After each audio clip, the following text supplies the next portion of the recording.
नगर में दो भाई राजू और दीपू नगर के एक गैराज में मैकेनिक का काम करते थे। दोनों बहुत मेहनती थे।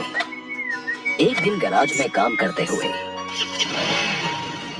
भाई ने सोचा था, अगर हम ऐसे ही काम करते रहे तो एक दिन अपना एक गैराज खोल लेंगे और फिर जल्दी ही दूसरा और फिर तीसरा और जल्दी ही हर शहर में अपना एक गैराज होगा। ये कहने के बाद दोनों राजू और दीपू अपना काम बंद करके मुस्कुराते हुए ऊपर की ओर देखते हुए अपने ख्यालों में खो जाते हैं। सपने में राजू और दीपू अपने नए गैराज के उद्घाटन की रिबन काट रहे हैं। तभी पीछे से उसकी पीठ पर कोई धक्का देता है और दोनों घबरा के सपने से बाहर आते हैं। राजू के बगल में उसकी गैराज का मालिक, ग्रे शर्ट, काले पैंट, सिमटे हुए बाल और आंखों पे चश्मा। तुम दोनों से एक काम सही से नहीं होता। कल एक गाड़ी तुम लोगों ने बना के दी थी, ग्राहक का फोन आया था, उनकी गाड़ी से धुआं निकल रहा है और रास्ते में बंद हो गई है। ये 1 महीने में तुम्हारी 8वीं शिकायत है। मैं तुम दोनों को अभी काम से निकालता हूँ। निकल जाओ मेरे गैराज से। मालिक, पर यह भी तो हो सकता है उसकी गाड़ी खराब हो। हमने तो ठीक से ही काम किया था। खराब गाड़ियों को ठीक करना ही हमारा काम है। निकल जाओ यहाँ से। और मालिक दोनों को धक्के मार के बाहर निकाल देता है। राजू और दीपू अपने छोटे से कमरे की बिस्तर पर हैं। सामने की दीवार पर विष्णु भगवान की तस्वीर टंगी है। दीपू राजू से, भाई, हम हर जगह मन लगा के काम करते हैं, फिर भी हमें हर जगह से निकाल दिया जाता है। किसी को हमारी कद्र ही नहीं। हाँ भाई, यहाँ किसी को हमारी कद्र नहीं है। चल किसी दूसरी जगह जाते हैं, वहाँ शायद हमारी कीमत हो। भाई, पर हम वहाँ करेंगे क्या? याद है माँ कहती थी कि भगवान का नाम लेने से सब मिल जाता है। हाँ, चल सामान बांध, अब हम यही करेंगे। भगवान का नाम लेंगे और पैसे कमाएंगे। वो कैसे? अरे हम बाबा बन के लोगों को ज्ञान देंगे और उनसे पैसे लेंगे। वो तो ठीक है, पर हम लोगों को क्या ज्ञान देंगे? अरे वही जो माँ हमें देती थी। तू ज्यादा सवाल मत कर, सामान बांध। हम राजा सूर्यदेव के चंपक नगर जा रहे हैं। चंपक नगर में राजू और दीपू गेरुए धोती और गेरुई शॉल में, कंधे तक बाल, गले में रुद्राक्ष की माला, पैरों में खड़ाऊ, कंधे पे लटकी मटमैली गठरी, कलाइयों में बंधी रुद्राक्ष की माला, एक बड़े बरगद के पेड़ के नीचे बने चबूतरे के सामने। ये राजा सूर्यदेव का चंपक नगर है। हम यहीं से शुरू करेंगे। दीपू सुन, आज से तेरा नाम दीपू नहीं दीपेश्वर है, समझा? और मैं एक सिद्ध योगी। मैं यहाँ बैठता हूँ और ध्यान करता हूँ। तू नगर में जाके ये खबर फैला कि एक सिद्ध योगी आए हैं जो हर समस्या का हल देते हैं। ठीक है, मैं जाता हूँ।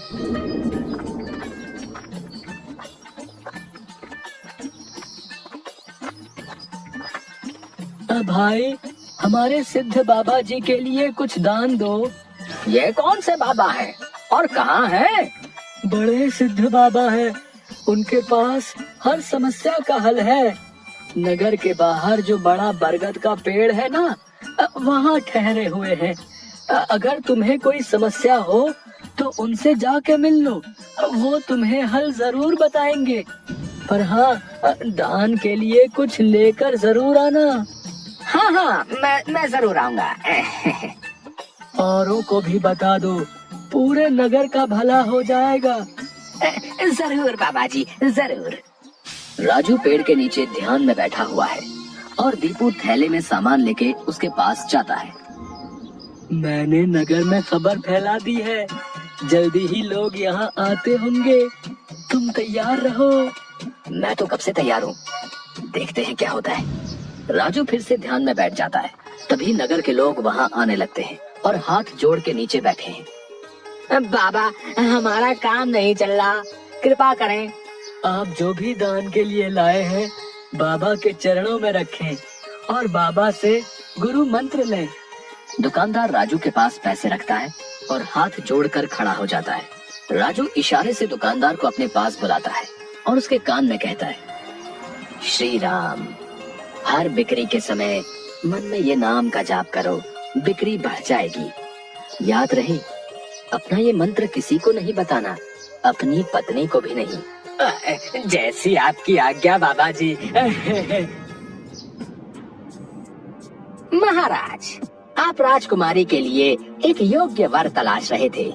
हमारे गांव में एक सिद्ध योगी आए हैं जो तेजवान हैं और राजकुमारी के लिए एकदम श्रेष्ठ हैं। गुरुदेव, मुझे आपके चयन पर पूरा विश्वास है। अगर आपने चुना है तो वो राजकुमारी के लिए अवश्य ही उत्तम होगा। सोने जवाहरात और अनेक उपहार लाओ। हम अभी उन महान योगी के पास जाएंगे और उनसे राजकुमारी से विवाह करने का आग्रह करेंगे। हे तपस्वी, मैंने आपके बारे में जो सुना था, आप उतने ही तेजस्वी हैं। मेरा आग्रह स्वीकार करें। राजू ध्यान से आंख खोलकर राजा को देखते हुए, जी महाराज, कहिए क्या परेशानी है आपको? मेरी इच्छा है कि आप मेरी पुत्री से विवाह करें और ये उपहार स्वीकार करें। राजू काफी देर तक उपहार में लाए सोने चांदी और अनेक वस्त्र और उपहारों को देखता है, फिर राजा की ओर मुड़ता है। महाराज, मैं तो एक सन्यासी हूँ, मुझे इन सब से क्या लेना? मुझे क्षमा करें, मैं आपकी बात नहीं मान सकता। दीपू चौंकते हुए राजू को देखता है। मैंने जो सुना था, आप उससे भी महान हैं। मुझे क्षमा करें यदि मैंने आपका अनादर किया हो।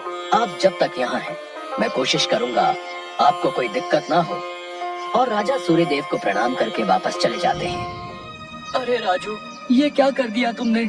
इतना अच्छा मौका हाथ से जाने दिया। अरे राज करते हम लोग। राज, तुम्हें ये क्या हो गया है? मैं यही सोच रहा था, लेकिन फिर मैंने सोचा कि इतने दिनों से ईश्वर का नाम लेते लेते इतना तो समझ आ गया है कि ईश्वर के नाम अमृत में ऐसा क्या है जो मीरा सारा राजसी ठाट छोड़कर वैरागन बन गई। क्यों प्रहलाद ने अपने पिता की इतनी यातनाएं सही? मुझे भी राम नाम का धन मिल गया है, जिसके आगे इस दुनिया का सारा धन फीका है। मुझे ये सब नहीं पता। हम यहाँ पैसे कमाने आए थे, ना कि साधु बनने। मैं चला, मैं अकेले ही सब संभाल लूंगा।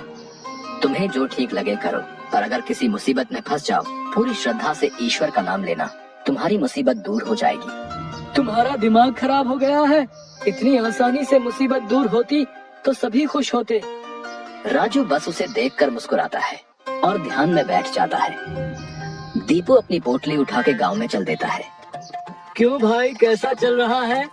हाँ भाई, सब बढ़िया है और अब घर में सुख शांति भी है। ये भी बेवकूफ बन गया। राजू है तो चालाक। उसने ऐसी युक्ति की कि कोई उस पर सवाल नहीं उठा सकता। कुछ राशन दान करो। जरूर। दुकानदार राजू के थैले में चावल डालने जाता है। तभी दीपू, ये क्या दे रहे हो? इतनी मिठाइयाँ और मेवे तुम्हारी दुकान में हैं और तुम ये कच्चे चावल दे रहे हो। इनमें से कुछ दो। पर बाबा तो ये सब नहीं कहते। तुम्हें क्या करना है? जितना कह रहा हूँ वो करो।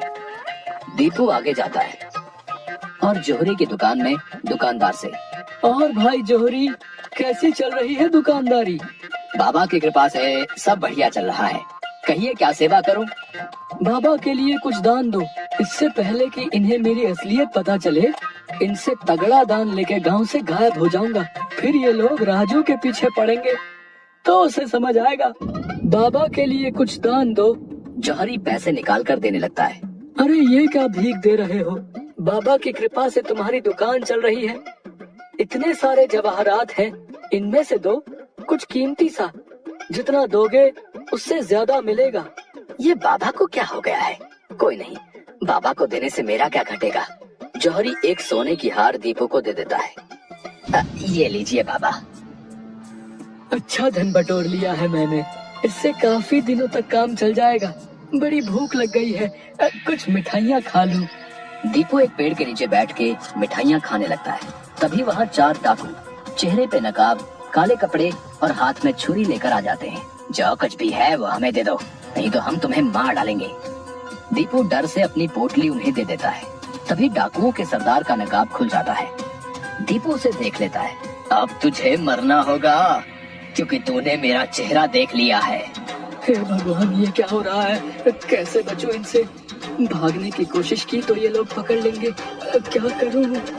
तभी उसे राजू की बात याद आती है। अगर किसी मुसीबत में फंस